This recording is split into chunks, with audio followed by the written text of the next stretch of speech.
Rabino Abraham de Botón, época Aharonín, Salónica, Turquía, año 1445 al año 1588. Fue un gran discípulo del Maharashtra y también fue rabino de la comunidad italiana de Puglia, en Salónica, la cual rastrea su origen a la época del Segundo Templo. A pesar de su corta edad, se correspondía en temas de alajá con grandes sabios como el Rab Moshe Trani. Entre sus discípulos más conocidos está el Rab Shabbatai Yonah.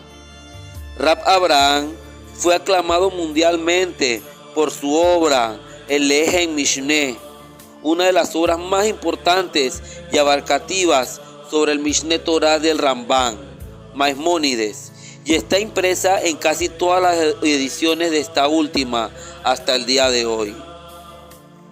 Su estudio es fundamental para nosotros, para entender el sentido correcto de acuerdo a los sabios de la palabra del gran pensador y águila sagrada, el Maimónides.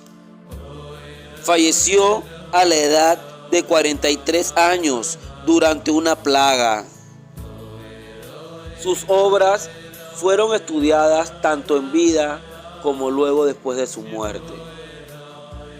Salónica continuó siendo un importante centro de Torá durante muchos años luego de su fallecimiento, y él fue una de sus figuras más inspiradoras.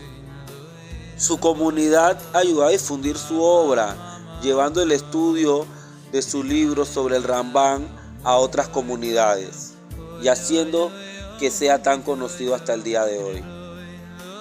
Muchos otros sabios también aclamaron y estudiaron su obra.